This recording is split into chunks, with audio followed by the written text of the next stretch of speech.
I don't believe marriage should be about money, but there are individuals who prioritize wealth above all else. My sister-in-law, Selena, happened to be one of them. Never did I imagine that greed would rear its head over an inheritance after my brother, a respected surgeon, passed away. I'm Mary Smith, the manager of a jewelry store, content with my single life at 31, yet, with my boyfriend's recent proposal, I'm considering taking the plunge into marriage. As our families gather tomorrow to celebrate our engagement, tensions simmer beneath the surface. My older brother, Tyler, a prominent surgeon in Tokyo, has always been both a protector and a mentor due to our age gap. Upon hearing of my impending nuptials, he jests about vetting potential suitors as if he were my father, earning a chuckle from me, but beneath his teasing lies a hint of concern. Tyler's own marriage to Selena, a woman of stunning beauty but questionable values, exemplifies the clash between appearance and substance. Despite their glamorous facade, Selena's materialistic tendencies strain familial bonds. Her penchant for luxury often takes precedence over commitments, leaving us disappointed and frustrated. Initially, we excused Selena's behavior, attributing it to the pressures of her looks. Yet, as her disregard for family gatherings grows, tolerance wanes. Her last-minute cancellation of tomorrow's meeting, swapping it for afternoon tea at a renowned hotel, epitomizes her selfishness. While her absence wouldn't trouble us, it's her lack of consideration that irks me the most. I refuse to be at her beck and call forever, accommodating her whims. I attempted to confide in my brother, but his soft spot for Selena hindered any meaningful conversation. He apologized for the inconvenience and assured me he would address her behavior. "I'll be there tomorrow," he promised, persuading me to let the matter rest. What irks me most isn't just Selena's selfishness, but also how she manipulates my busy brother into apologizing for her, running errands, and relaying messages on her behalf. Despite being a full-time housewife, Selena avoids household chores by hiring cleaners and opts for dining out. Her schedule revolves around acquiring branded goods, leaving little room for genuine responsibilities. The next day's family meeting proceeded smoothly, with my boyfriend securing everyone's approval. It seemed like a pleasant affair, albeit short-lived. However, that evening, as I was winding down from the day's events, Selena's unexpected call shattered the peace. She erupted into a tirade, demanding scones and macarons while berating me for my supposed negligence. Confused, I attempted to reason with her, only to be met with more screeching. Despite my attempts to clarify, Selena persisted in her demands, oblivious to reason. Her insistence on a souvenir from the hotel, coupled with her unreasonable expectations, left me bewildered and drained. What began as a celebratory evening ended in exhaustion and frustration, thanks to Selena's unreasonable demands and tantrums. I pondered whether Tyler could possibly find solace in his daily routine amid Selena's turbulent emotional fluctuations. What drove him to marry her in the first place? While her external charm was undeniable, her inward self-centeredness left much to be desired. I couldn't help but wonder if her upbringing had indulged her due to her looks. My concern for Tyler lingered, yet I knew better than to meddle in his marital affairs. It was his choice, after all, and he had always supported my decisions as well. The following day, while attending to customers at the jewelry store, I spotted Selena outside, arm in arm with a man roughly her age, likely in his late 20s. Their cozy chatter as they entered the store caught my attention, and I hesitated before approaching them. Selena's nonchalant attitude toward our encounter only added to my discomfort. When I inquired about her companion, she dismissed him as an old acquaintance from her modeling days. Still, the sight of them together, especially considering her marital status, left me puzzled and uneasy. As Selena perused the jewelry, she brazenly inquired about employee discounts, oblivious to the impropriety of her behavior. Unwilling to entertain her audacity, I politely informed her that such discounts weren't available. In truth, I couldn't stomach the thought of her companion purchasing items for her. Despite her slight annoyance at the revelation, Selena made her selections and departed, leaving her companion to settle the bill. Their dynamic left me questioning the nature of their relationship. In the evening, I mustered the courage to share my observations with Tyler. However, his somber mood indicated that something troubled him deeply.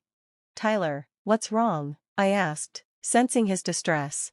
I had a nagging feeling about Selena, but I chose not to confide in Tyler. When I broached the topic of my upcoming wedding, he seemed preoccupied with his own plans. He mentioned saving for our wedding next year and invited me, without a clear response regarding Selena's involvement. His indecision left me wondering. Despite my attempt to share wedding details, Tyler remained noncommittal. His abrupt departure from the call, coupled with his vague invitation to meet at our parents' house, left me puzzled. Perhaps he wasn't feeling well. Tyler, a dedicated surgeon, often prioritized others' well-being over his own. His tendency to downplay his own health concerns worried me. Despite his laughter at the occupational hazards of his profession, I couldn't shake the feeling that his relentless schedule was taking a toll on him. I doubted Selena's ability to provide the support he needed, given her self-centered nature. A subsequent email from Tyler outlined the gathering schedule at our parents' house. When I arrived, I was alarmed by his deteriorating complexion, worse than I had ever seen. Concerned, I inquired about his well-being, only to receive vague reassurances about work keeping him busy. Finally, I mustered the courage to voice my concerns about Selena's recent behavior. I recounted her appearance at my store with a young man, questioning if Tyler was being deceived. Once again, Selena's history of infidelity had long been a concern of mine, and I couldn't ignore it any longer. I'd been too caught up with work to give her much attention, my brother admitted. But our parents were incensed. Her absence at the gathering provided the perfect opportunity for me to broach the subject. When I questioned Tyler about Selena's well-being, he responded solemnly. "Selena isn't here today, which is why I asked you all to come. I have a favor to ask." With a grave expression, Tyler disclosed something shocking. Despite our disbelief, his stance remained unwavering, leaving us stunned. 3 months later, tragedy struck as my brother succumbed to stomach cancer, a consequence of relentless stress and overwork. It was a bitter realization. Despite his dedication to saving lives, he neglected his own health. Even amidst his suffering, Tyler had recognized the signs. Undergoing a grueling examination that revealed his illness, regret lingered as we wished he had confided in us sooner. Tears flowed freely at his funeral, a profound sense of helplessness enveloping us. Fond memories of Tyler flooded my mind, the steadfast support he provided during my childhood struggles and setbacks. His premature departure, before reaching the age of 40, left us grappling with sorrow and uncertainty. Yet, amidst our grief, Selena's behavior stood out starkly. Clad in the ostentatious necklace purchased from my store, a gift from another man, she showed no regard for the solemn occasion. Her callous display was unforgivable, a painful reminder of her self-serving nature. Transforming my sorrow into fury, I confronted Selena, unable to comprehend her audacity. "Why are you wearing that?" I demanded, my voice trembling with anger. "Don't you understand how much my brother cherished you?" Selena, seemingly unfazed, met my accusation with a disingenuous smile. "Of course, I know," she retorted casually. "It's just the way things are in this world. If you're unhappy, why did you marry me?" Her callous words cut deep, and I struggled to contain my indignation in front of my brother, our parents, and the other mourners. Beneath Selena's selfish facade, her disregard for my brother's memory was painfully evident. Even as I longed for her to face consequences, she callously continued, lamenting the end of their relationship. Her cavalier attitude toward marriage, and her anticipation of inheritance, left me seething with rage. Before I could restrain myself, my hand moved instinctively to slap her, but it was intercepted by a man at her side. As I registered his presence, he introduced himself as a nurse who had worked with Tyler, sent to protect me at his behest. Confusion clouded my thoughts as I struggled to comprehend the situation. Amidst the solemnity of the funeral, laughter rang out from the gathered nurses and doctors, colleagues of my late brother. Despite my anguish, their camaraderie provided a fleeting sense of comfort amidst the turmoil. I turned to the man who had intervened during the nurses' laughter, seeking clarity amidst the confusion.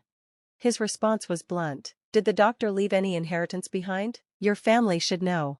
His words struck a chord. I knew the truth all too well. My brother hadn't left a single yen of his inheritance. Yet Selena, unaware of this fact, spiraled into hysteria. Accusations flew as she accused us of plotting to deceive her and seize the money for ourselves. With fervor, she awaited the revelation of Tyler's wealth, confident in her impending windfall.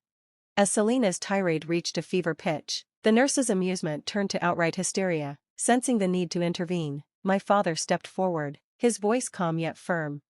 "Do you truly not know?" he inquired. Impatient for answers, Selena demanded an explanation. Reluctantly, I obliged, revealing my brother's financial arrangements made during his lifetime. He had generously set aside 10 million yen for my wedding fund, among other gifts.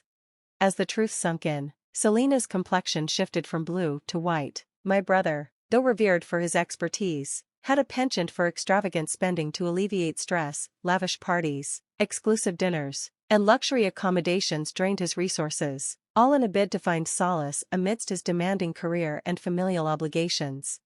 Despite his generosity and desire to share these experiences with Selena, she remained conspicuously absent during his trials and triumphs. It wasn't Selena by his side during difficult moments, it was his colleagues and friends, the very individuals now gathered to bid him farewell.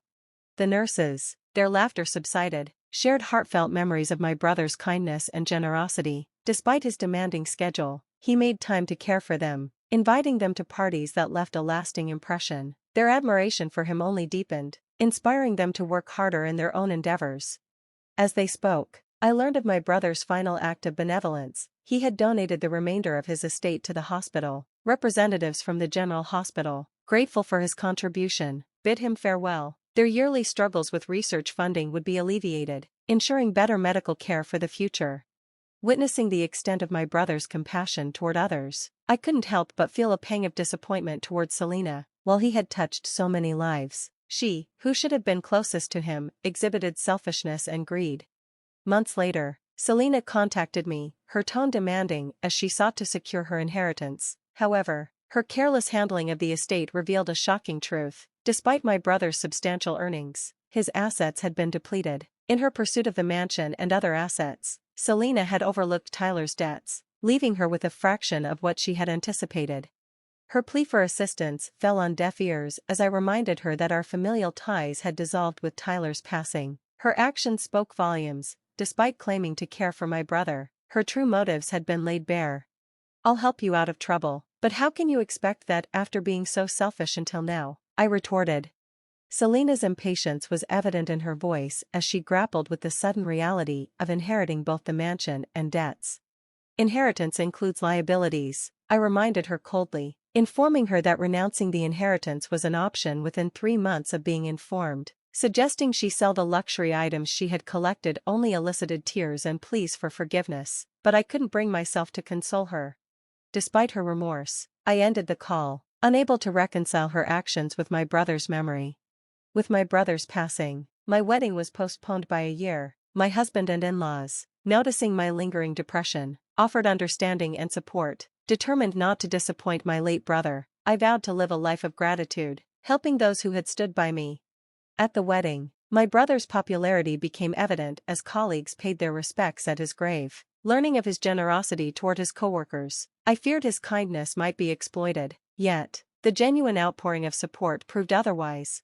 Meanwhile, rumors of Selena's downfall circulated within the jewelry industry. Her extravagant spending habits and questionable relationships painted a stark contrast to my brother's generosity. Forced to sell her mansion, she now eked out a living in humble accommodations, burdened by mounting debts.